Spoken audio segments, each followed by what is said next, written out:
एक कौम अल्लाह ने पैदा की थी, कौम समूद। कुरान में उनका तज़किरा है। अल्लाह ने फरमाया मैंने उस जैसी कौम कभी नहीं पैदा किया। इतने ताकतवर थे,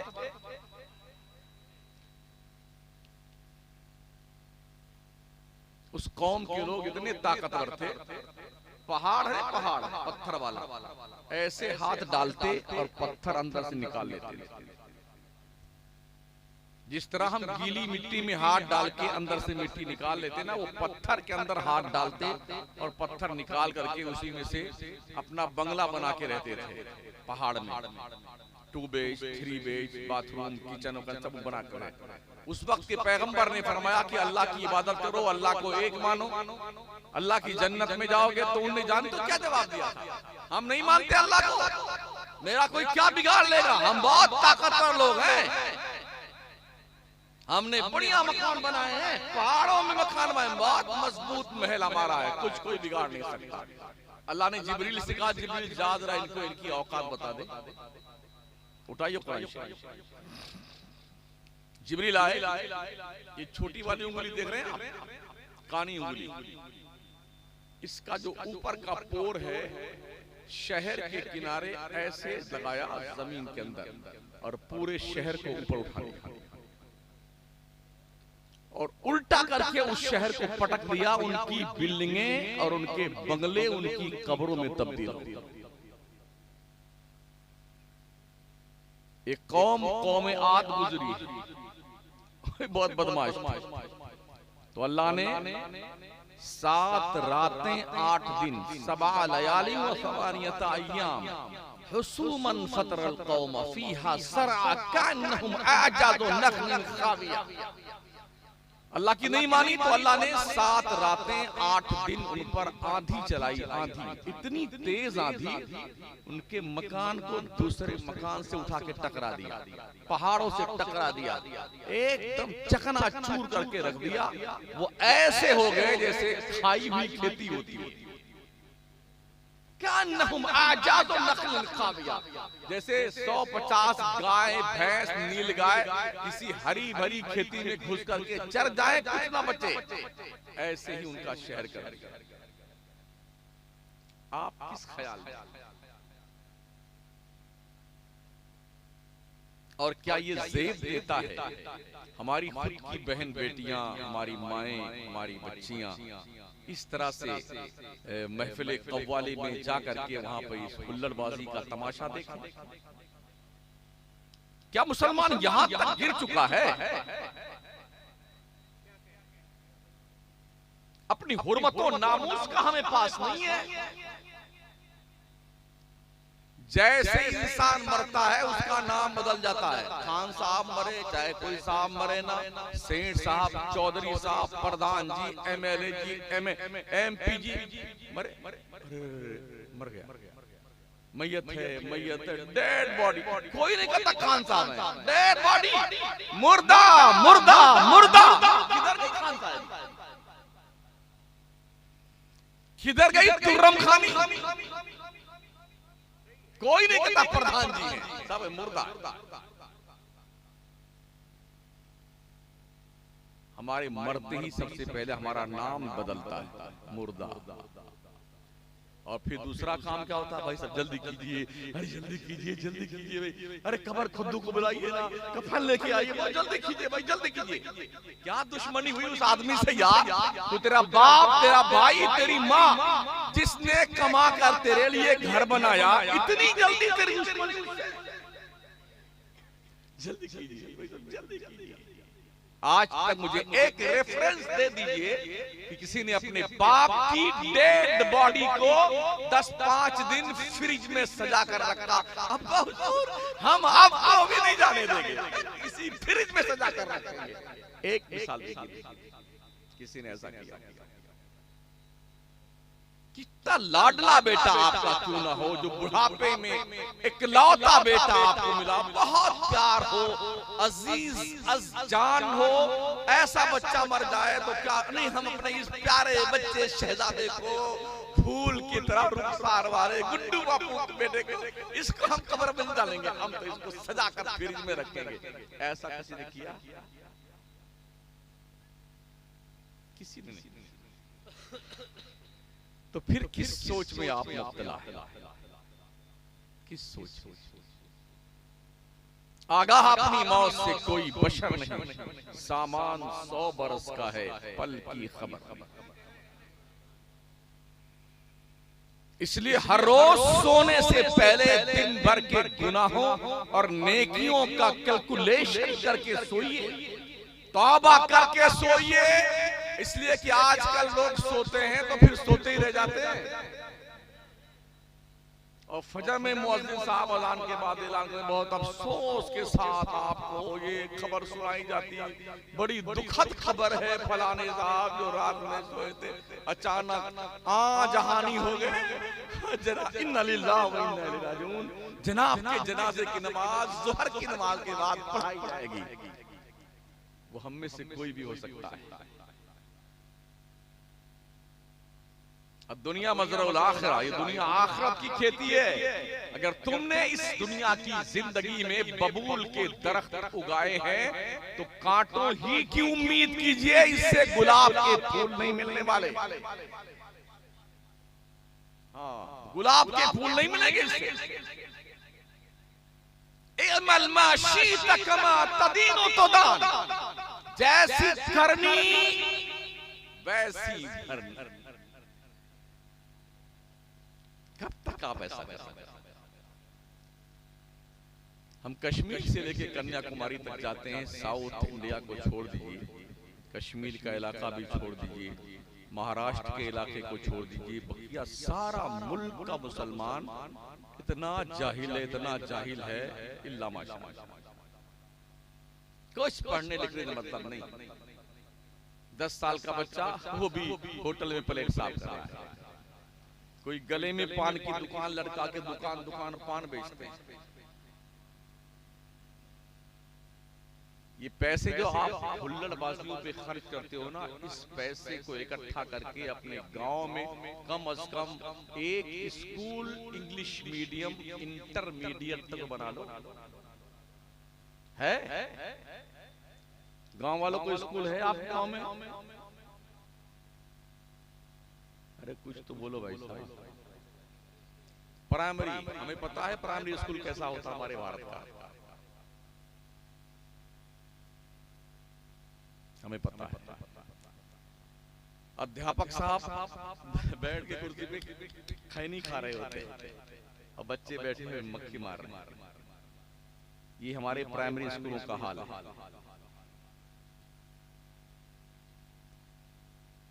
हमारे राजस्थान में एक इलाका है रानी कहलाता है, सरकारी स्कूल में एक टीचर साहब पढ़ा रहे थे बच्चों को। बच्चों बताओ आगरा का ताजमहल कहाँ है? बच्चों ने कहा ताजमहल कहाँ? आगरा में। सर आगरा में? कहा बिल्कुल नहीं, ताजमहल आगरा में नहीं है। कहा सर कहाँ है? कहा हमारे बाली में है। वो बाली एक कस्बा है, गांव है जहां पढ़ा रहे। कहा है बच्चों? का ताजमहल बाली में। सर कुछ नौजवान गुजर रहे थे पास, घुस आए क्लास में। कहा मास्टर साहब दिमाग खराब आ रहा, बच्चों को बजाय सच्चा ज्ञान देने के उल्टा सुल्टा पढ़ा रहे। सब आप बच्चों को ये सिखा रहे हो कि ताजमहल आगरा में नहीं है, पाली में है, झूठ क्यों बोलते हो? तो मास्टर साहब ने क्या कहा, जब तक फीस नहीं दोगे ना तो हम आगरा ताजमहल आगरा में नहीं रखेंगे, यहीं रखेंगे हम।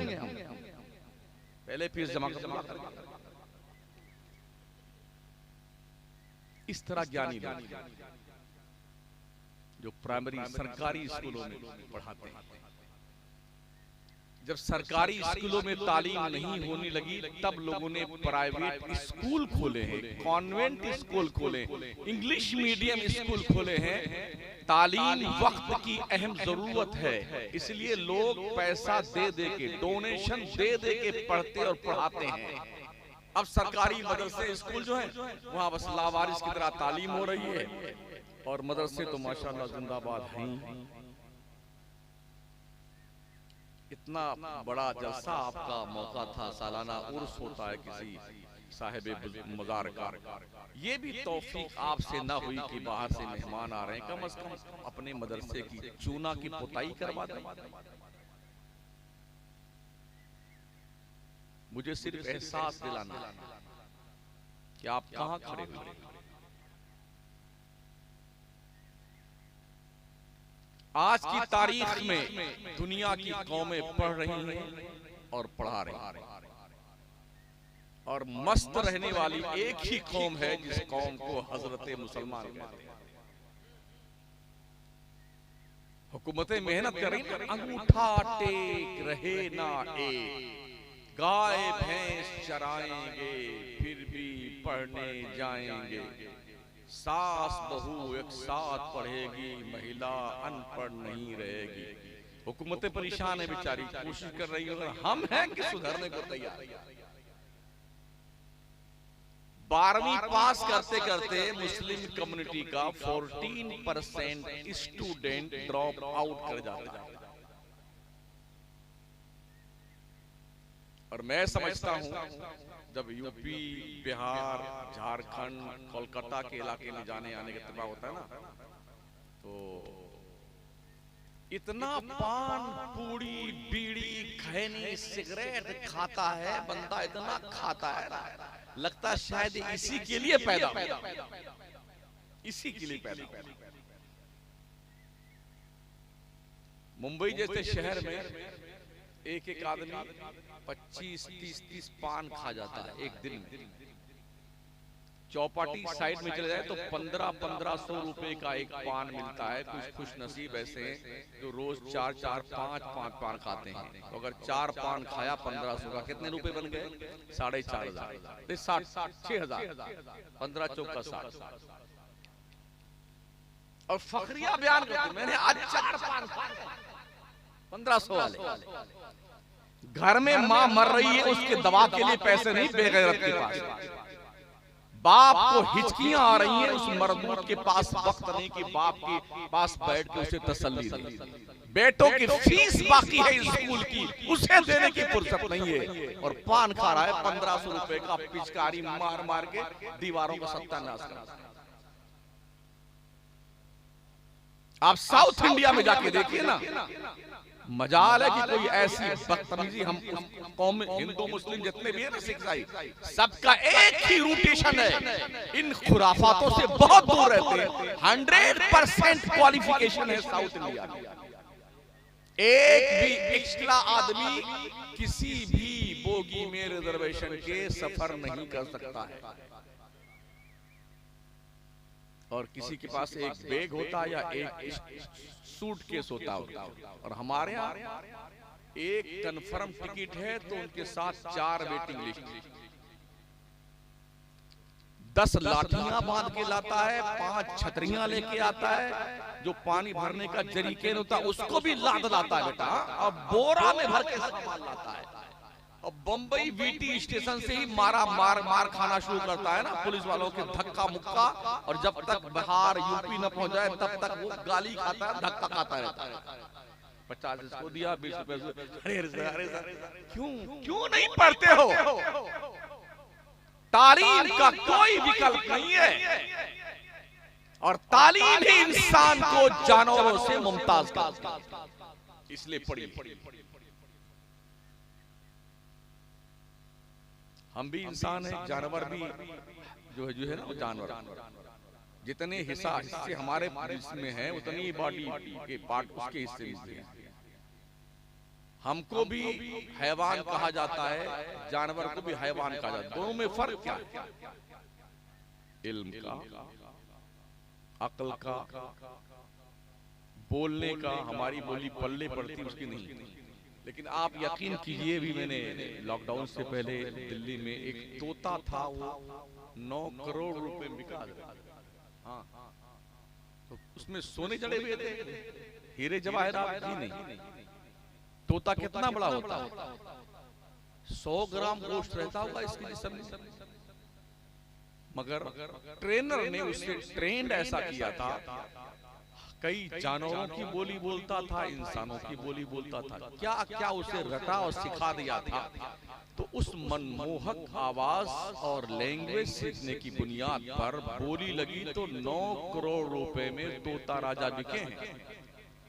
अगर हम अशरफुल मखलूकात की औलादों को ट्रेन करें, बच्चों को पढ़ाएं, तो क्या ये कीमती नहीं बन सकते?